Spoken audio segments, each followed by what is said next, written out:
வணக்கம், welcome to cooking with Chitra அன்பு channel. நான் சித்ரா பேசுகிறேன். இன்றைக்கி நம்ம சுவையான சாஃப்டான பிள்ளையார்பட்டி மோதகம், பிள்ளையார்பட்டி கொழுக்கட்டை எப்படி செய்யலான்னு பார்ப்போங்க.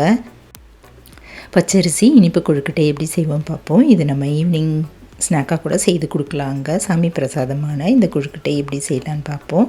இதுக்கு என்னென்ன தேவைன்னு பார்க்கலாங்க. இப்போ ஒரு கப் அளவு பச்சரிசி எடுத்துகிட்டு வெறும் கடாய் இல்லை பேனில் போட்டுட்டு வறுத்துக்கலாங்க. இதனால் மீடியம் ஃப்ளேமில் வச்சுட்டு 2 நிமிஷம் வரைக்கும் வறுத்துப்போம். இது வறுப்பட்டதை ஒரு தட்டில் எடுத்து வச்சிடலாங்க.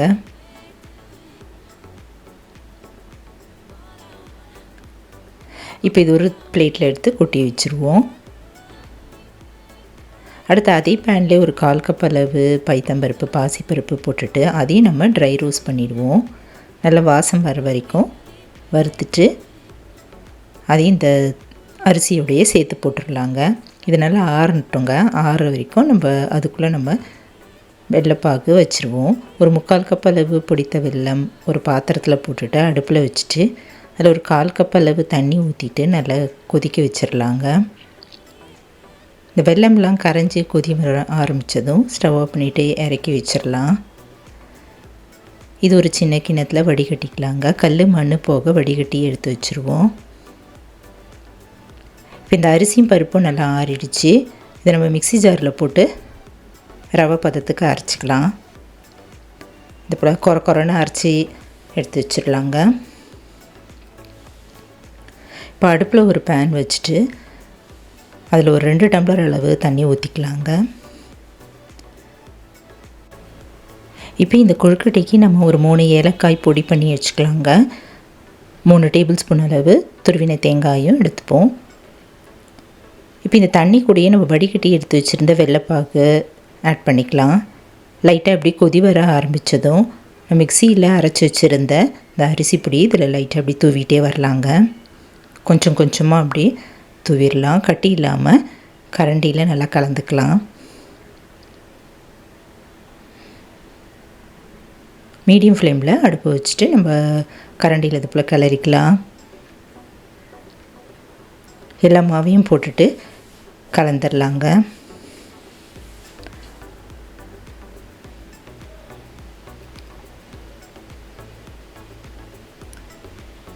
இதில் ஒரு பிஞ்ச் ஆஃப் சால்ட்டும் சேர்த்துட்டு கலந்துட்டு மூடி வச்சுருவோம். இந்த தண்ணியில் வற்றுற வரைக்கும் அடுப்பில் மீடியம் ஃப்ளேம்லேயே இருக்கட்டும். இன்னமும் இது நல்லா தண்ணி ஃபுல்லுமே ட்ரை ஆகட்டும். அது வரைக்கும் கரண்டியில் நல்லா கலந்துட்டு திரும்ப மூடி வச்சிடலாங்க.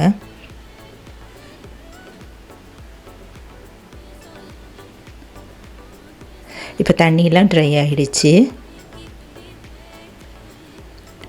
கரண்டி நல்லா கலந்துட்டு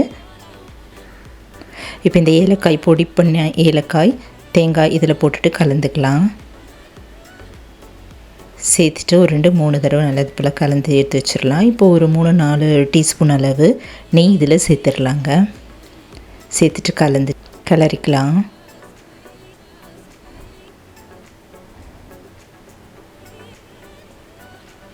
இன்னமும் இதில் ஒரு 2 ஸ்பூன் அளவு நெய் சேர்த்துக்கலாங்க.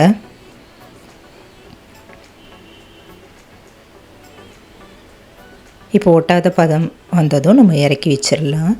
இது ஆறுனதும் நம்ம பிடிச்சி வச்சிடலாங்க. மூடி வச்சுருவோம்.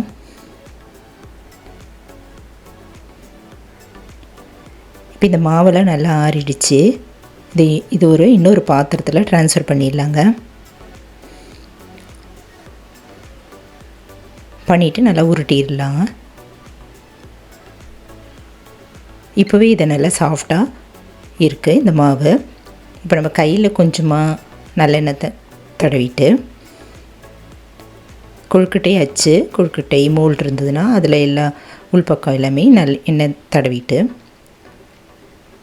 ஒரு பெரிய உருண்டையாக எடுத்துப்போங்க. இந்த ஹோல் உள்ள போட்டுட்டு ஃபில் பண்ணிக்கலாம்.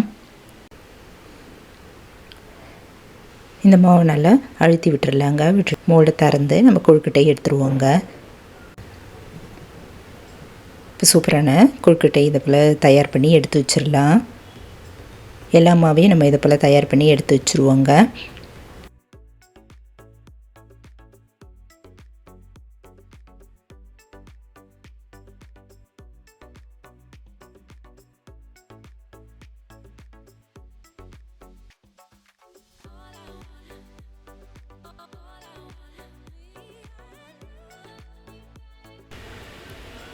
இப்போ இந்த மோல்டு இல்லைன்னா கூட பரவாயில்ல, நம்ம சின்ன உருண்டையாக கையிலே இது போல் எண்ணெய் தடவிட்டு உருட்டிட்டு நம்ம ஆவியில் வேக வச்சு எடுக்கலாங்க. அதுவும் ரொம்ப சாஃப்டாக அருமையாகவும் இருக்குங்க.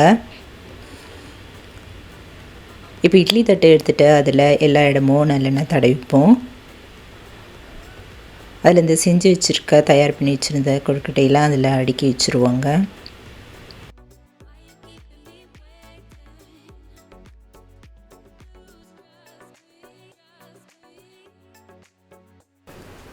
இப்போ இட்லி குக்கரில் ஒரு 1.5 டம்ளர் அளவு தண்ணி ஊற்றி அடுப்பில் வச்சு கொதிக்க வச்சிடலாங்க.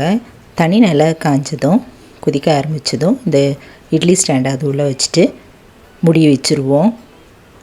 இல்லை 10 to 15 நிமிஷம் வரைக்கும் நல்லா கொதிக்கட்டுங்க, நல்லா வேகட்டும். நல்லா வெந்துருச்சுங்க.